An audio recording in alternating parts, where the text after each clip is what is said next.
Everyone, most welcome to lecture number 2 of death of a partner. तो death of a partner का lecture number 2 में हम पहुंच चुके हैं। लेक्चर नंबर 1 में हम सभी ने इस चैप्टर के सारे बेसिक बातों को समझा था और आज की क्लास में हम सभी इसी चैप्टर का डेथ ऑफ अ पार्टनर का कुछ इंपॉर्टेंट या फिर किस टाइप का क्वेश्चन आपका एग्जाम में आने वाला है इसे समझेंगे। ठीक है, तो देखो पिछले क्लास में हमने इन सभी बातों पे ध्यान दे दिया था कि जो हमारा डेथ ऑफ अ पार्टनर है इससे हमारा सारा टॉपिक जो है वो डिलीट हो चुका है। बस एक ही टॉपिक और एक ही कॉन्सेप्ट हमारा इसमें आने वाला है जो कि है calculation of share of death deceased partner. ठीक है, यानी जो डिसीज पार्टनर है उसका प्रॉफिट में कितना शेयर बनने वाला है, कितना हिस्सा होने वाला है, इसका कैलकुलेशन करना एंड इसी का अकाउंटिंग ट्रीटमेंट हमें करना है। ठीक है, हाँ, तो अभी जो क्वेश्चन को सॉल्व करने वाले हैं कुछ बेसिक सा ही क्वेश्चन को सॉल्व करेंगे। तो सबसे पहला क्वेश्चन है हमारा कि एक्स वाई जेड जो है वो पार्टनर्स है और इनका जो प्रॉफिट शेयरिंग रेशियो है वो इक्वल है, जैसे कि आप क्वेश्चन में भी देख सकते हैं। हम यहाँ पे सॉल्यूशन करेंगे तो एक्स वाई एंड जेड जो है वो यहाँ पे हमारे पार्टनर्स हैं और इनके बीच का प्रॉफिट शेयरिंग रेशियो कितना है 1:1:1। ठीक है, इतना तक तो समझ में आता है। Then Z died on 31 May 2020। Z जो है यहाँ पे क्या होता है, डाइड हो जाते हैं। ठीक है, जेड का डेथ हो जाता है और वो भी कब होता है, तो यहाँ पे क्या लिखा हुआ है हमारा 31 मई को। ठीक है, तो 31 मई 2020 को जो है वो जेड का डेथ हो जाता है। उसके बाद आपका लिखा है ही share of profit from the closure of the last accounting period till the date of the death was to be calculated on the basis of average profit of 3 completed years।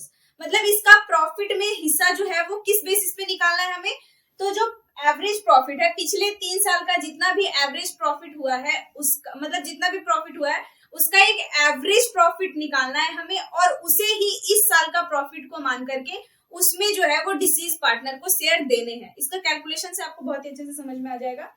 And फिर यहाँ पे given है profit for the last year ended 31 March 2020 2018 19 and 20। मतलब यहाँ पे जो ending date क्या है 31 मार्च हो रहा है, तो हम आगे समझेंगे। उसका जो है यहाँ पे 3 साल का आपका दिया हुआ है 2018 19 एंड 20 का शेयर, वो क्या है 18,000 19,000 एंड 17,000 रिस्पेक्टिवली। ठीक है, यहाँ पे गिवन है calculate Z share of profit till his death and pass necessary general entry. इसमें आपको जेड का शेयर मतलब जेड का प्रॉफिट निकालना है जब तक वो जीवित रहा है, जब तक वो काम किया है तब तक, और वो भी 2 केसेस में इसमें अकाउंटिंग ट्रीटमेंट आपको करना है। वो दोनों केसेस के बारे में हमने पिछला क्लास में समझा था। पहला है हमारा प्रॉफिट शेयरिंग रेशियो जब चेंज नहीं है और दूसरा है जब आपका जो न्यू प्रॉफिट शेयरिंग रेशियो है वो 3:2 गिवन है। ठीक है, तो दोनों के रूप में मतलब दोनों में हम करने वाले हैं। सबसे पहले तो यहाँ तक समझ में आता है उनका डेथ कब हुआ है 31 मई 2020 को। अब हमें यहाँ पे अकाउंटिंग वर्किंग पीरियड पता करना होगा कि कितना दिन इन्होंने काम किया है। ठीक है, तो देखो 31 मार्च को जो है वो 2020 खत्म हो गया, मतलब पहला साल खत्म हो गया। अब दूसरा कंप्लीट हुआ है तो 1 अप्रैल से स्टार्ट हुआ है ना, तो 1 अप्रैल टू 31 मई इतने दिन तक इन्हें काम किया है इन्होंने। ठीक है, कितना दिन हुआ, तो यहाँ पे इन्होंने 2 मंथ्स काम किए हैं। ठीक है, तो 2 मंथ्स का हमें जो है वो प्रॉफिट कैलकुलेट करना होगा। ठीक है, यहाँ तक तो समझ में आता है। अब देखो हमें करना क्या है, तो यहाँ तक समझ में आया ना कि जेड पार्टनर है, एक एक्स वाई जेड पार्टनर है, इनके बीच का प्रॉफिट शेयरिंग रेशियो इक्वल है। इनका जो वर्किंग पीरियड है, जेड का जो वर्किंग पीरियड है वो क्या है 2 मंथ्स है। कैसे है ये तो पता चली गया आप सभी को। अब हमें क्या पता करना है, तो अब हमें ना यहाँ पे एवरेज प्रॉफिट पता करना होगा, क्योंकि एवरेज प्रॉफिट के बेसिस पे ही जो है वो जेड को शेयर मिलने वाला है। तो सबसे पहले तो आपको एवरेज प्रॉफिट निकालना होगा। देखो 3 साल का एवरेज प्रॉफिट यहाँ पे गिवन है 2018-19 का है 18,000 रुपीज, देन प्लस 19-20 का यहाँ पे 19,000 रुपीज दिए गए हैं एंड फिर इसमें प्लस करेंगे हम और इसके बाद है आपका 19-20 का जो है वो 17,000 रुपीज जो है वो गिवन है। ठीक है, यहाँ तक तो समझ में आता है, कोई प्रॉब्लम नहीं है किसी को भी। ठीक है, अब इनका एवरेज निकालना है, इन्हें कैलकुलेट कर लो तो आपका आता है यहाँ पे 4 एंड 1 2 3 54,000 और इसे 3 से अगर आप डिवाइड करोगे तो ये 18,000 रुपीज जो है वो होते हैं। कितने होते हैं 18,000 रुपीज। अब ये जो 18,000 रुपीज आया है ये तो पूरे फॉर्म का है ना, इसमें एक्स का भी हिस्सा है, वाई का भी है और जेड का भी है, लेकिन हमें निकालना किसका है, केवल जेड का। तो जेड का शेयर हमें निकालना होगा, तो जेड शेयर ऑफ प्रॉफिट। ठीक है, जेड प्रॉफिट में कितना हिस्सा है ये, तो देखो इसका जो रेशियो है 1/3 होगा, मतलब 1/3 ही है। और इन्होंने कितने दिन तक काम किया है उतना ही दिन का इन्हें प्रॉफिट मिलने वाला है, एक्स्ट्रा 1 रुपया भी नहीं मिलता, ठीक है। तो इन्होंने कितने दिन तक काम किया है, तो 2 मंथ्स काम किया है इन्होंने, अप्रैल टू मई और अप्रैल टू मई, पूरा अप्रैल और पूरा मई, ठीक है, क्योंकि 31 मई को इनका डेथ हो जाता है, तो 2 मंथ का इन्हें जो है वो मिलने वाला है। अब इन्हें कैलकुलेट कर लो आप, तो यहाँ पे आपका होता है 5 एंड 500 और आपका ये 1000 रुपीज जो है वो आता है, ठीक है। तो देखो सबसे पहला ये 1000 रुपीज आपका हो गया, यहाँ तक तो समझ में आता है। देखो हम इधर ना जर्नल एंट्री करेंगे, ठीक है, मैं इधर जेई शॉर्ट में लिख देती हूँ। सबसे पहला ए नंबर जो था आपका कि जब प्रॉफिट जो है वो मतलब जब रेशियो जो है वो चेंज नहीं होता है, तो याद करो पिछला क्लास में मैंने आपको बताया था कि जब जो प्रॉफिट है जब जब न्यू रेशियो जो है वो चेंज ना हो, न्यू रेशियो नहीं गिवन हो, तो पहला में तो न्यू रेशियो आपको ऐसे ही नहीं गिवन है, तो इसमें हमें क्या करना होता है, पता नहीं होता ना कि इन्हें प्रॉफिट दे कौन रहा है, तो इसे सस्पेंस अकाउंट से क्लियर करते हैं। तो यहाँ पे आपका ये जो प्रॉफिट है, तो प्रॉफिट होगा तो जाहिर सी बात है जेड के कॉलम में मतलब जेड के कैपिटल में ये क्रेडिट होने वाला है, इसलिए ये आपका हो जाएगा क्या, profit and loss suspense account आप करोगे डेबिट एंड टू क्या, तो जेड के पास जा रहा है ना, डिसीज पार्टनर जेड ही है ना, तो जेड्स कैपिटल अकाउंट कितना आपका जाने वाला है, तो इसे मैं और प्लेस दे देती हूँ, इसे जाने वाला है 1000 rupees debit and 1000 rupees credit. आई बात समझ में, इस तरीके से आपको बनाना होता है। ये तो ए नंबर हो गया। बी नंबर में आपको जो है वो न्यू रेशियो गिवन है, ठीक है, ये तो ए का कैलकुलेशन मतलब ए का हो गया। अब बी का देखो, बी में आपको एक्स और वाई दोनों का दिया हुआ है। एक्स के पास कितना है, तो देखो न्यू रेशियो 3/5 3:2 गिवन है ना, तो एक्स का हमें गेनिंग रेशियो निकालना पड़ेगा और वाई का भी गेनिंग रेशियो निकालना पड़ेगा, ठीक है, क्योंकि इसे गेनिंग टू सैक्रिफाइस में हमें एडजस्ट करना होता है, पता तो करना ही पड़ेगा ना कि कौन गेन कर रहा है कौन सैक्रिफाइस कर रहा है, तो वही हम यहाँ पे अब करने जा रहे हैं, ठीक है। तो ये इनका न्यू शेयर है। हमें पता है कि जब भी हम गेनिंग रेशियो का कैलकुलेशन करते हैं, gaining ratio is equal to new ratio minus old ratio, ये हमेशा याद रखना। तो अगर ठीक है, अगर प्लस में आ रहा है तो हमें समझ में आता है कि ठीक है गेन कर रहा है, अगर माइनस में आ जाएगा तो हम समझेंगे कि सैक्रिफाइस कर रहा है, ठीक है। तो देखते हैं यहाँ पे ओल्ड शेयर एक्स का कितना है 1/3 एंड वाई का भी 1/3 है, दोनों का एलसीएम लेने पे हमारा 15 आता है और इधर 9 और 5 इधर हो जाएगा हमारा 4/15 एंड इधर भी हमारा 15 होने वाला है, 6 - 5 ये हमारा हो जाएगा 1/15 और ये इस तरह से हमारा 4:1 जो है वो गेनिंग रेशियो आ गया है, मतलब एक्स भी गेन कर रहा है वाई भी गेन कर रहा है, ठीक है, यहाँ तक तो समझ में आता है। अब हमें पता करना होगा कि ये जो 1000 रुपीज जेड को मिलने वाला है उसमें से एक्स कितना दे रहा है और वाई कितना दे रहा है, ठीक है, इतना तो पता करना ही पड़ेगा। तो एक्स के पास कितना जा रहा है, तो 1000 रुपीज, ठीक है, इंटू 4/5 करोगे तो यहाँ पे आपका आता है 800 रुपीज। तो 800 रुपीज जो है वो एक्स देने वाला है और बाकी का जो 200 रिमेनिंग है वो कौन देने वाला है, वाई देने वाला है। तो जनरल एंट्री हमने क्या जाना था, gaining partners capital account debit to sacrificing partner, तो यहाँ पे गेन कौन कर रहा है, एक्स और वाई, तो एक्स और वाई यहाँ पे डेबिट होने वाले हैं हमारे, तो एक्स कैपिटल अकाउंट आप करोगे डेबिट, जेड्स कैपिटल सॉरी वाई होगा यहाँ पे, जेड तो इधर कर रहा है ना, तो वाइज कैपिटल अकाउंट आप करोगे डेबिट एंड क्रेडिट, तो क्रेडिट में जो सैक्रिफाइस कर रहा है, सैक्रिफाइस कौन कर रहा है, तो ऑब्वियसली जेड ही कर रहा है क्योंकि जेड ही जा रहा है फॉर्म से, जेड ही डेथ हुआ है ना जेड का, तो जेड्स कैपिटल अकाउंट आपके हो जाएंगे क्रेडिट। एक्स कितना देने वाला है 800 रुपीज, 800 लिखेंगे, वाई कितना देने वाला है 200 लिखेंगे और इस तरीके से 1000 रुपीज। आई बात समझ में, तो इस तरीके से देखो ये वर्किंग नोट है, ये जर्नल एंट्री है, अच्छे से समझ के फॉर्मेट के साथ बनाना, इसी तरीके से आपको बनाना होगा, खूबसूरत सा बहुत ही क्लीन बनाना ताकि अच्छे से टीचर इंप्रेस हो जाए और आपको मार्क्स भी अच्छा मिल जाए, ठीक है। तो इस तरीके से आपको सॉल्यूशन करना होता है। देखो ये तो एक पहला क्वेश्चन हो गया जिसमें हम सभी ने जाना कि जब आपका क्वेश्चन में गिवन हो कि एवरेज प्रॉफिट पे कैसे निकालते हैं। अब थोड़ा अगर सेल्स बेसिस पे गिवन हो तब हमें कैसे अकाउंटिंग ट्रीटमेंट करना है, तब कैलकुलेशन कैसे करना है, इसे भी समझ लेते हैं। जल्दी से इसका स्क्रीनशॉट ले लो, क्वेश्चन को अब हम चेंज करेंगे, ठीक है, ले लिया। तो देखो आप जो क्वेश्चन को समझने वाले हैं, समझ में तो आ ही गया होगा, ये सेल्स बेसिस पे होने वाला है, ठीक है, टर्नओवर बेसिस पे। तो क्वेश्चन है आपका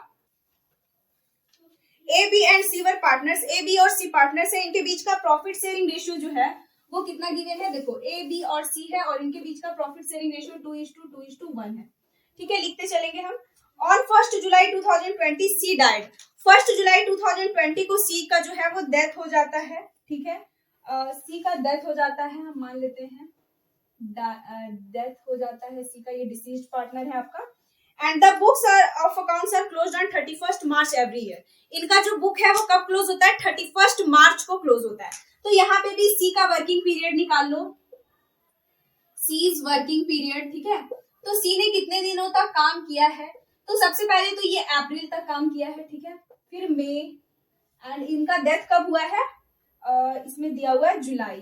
तो मई के बाद इन्होंने जून में भी काम किया है और जुलाई में काम नहीं किया। क्यों? क्योंकि जुलाई में तो इनका डेथ ही हो गया। तो इन्होंने कितने दिन काम किया है? तो 3 मंथ्स तक इन्होंने काम किया है, ठीक है। देन आगे है आपका सेल्स फॉर द ईयर 2019-20, मतलब पिछले साल का इसमें सेल्स गिवन है।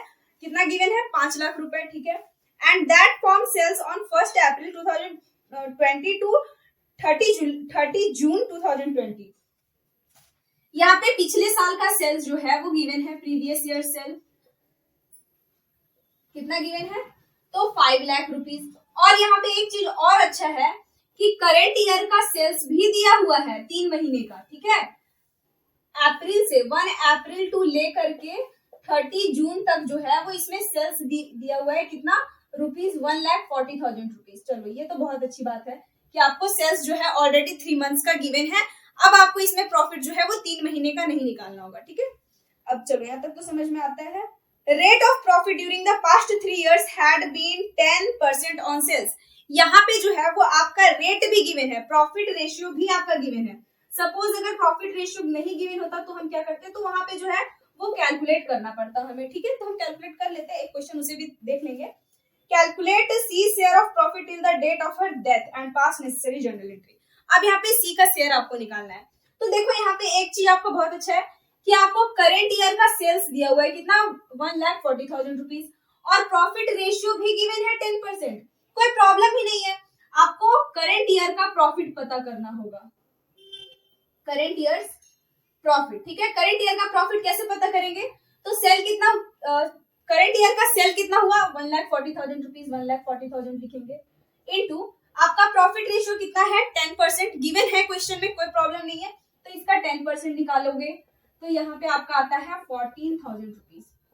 ओके, अब देखो ये जो 14,000 है ना, ये ए, बी और सी तीनों का है, ठीक है। ये ए का भी है, बी का भी है और सी का भी है, ठीक है। बट हमें निकालना किसका है? केवल सी का। क्यों? क्योंकि सी ही तो बस जा रहा है ना यहाँ से। तो सी इज शेयर ऑफ प्रॉफिट। अब बताओ क्या यहाँ पे हमें सी का प्रॉफिट जो है वो 3 मंथ्स का कैलकुलेट करना होगा या नहीं करना होगा? बताओ। अब नहीं करना होगा। क्यों? क्योंकि यहाँ पे जो सेल्स आपको गिवन है वो पूरा 3 मंथ्स का गिवन है।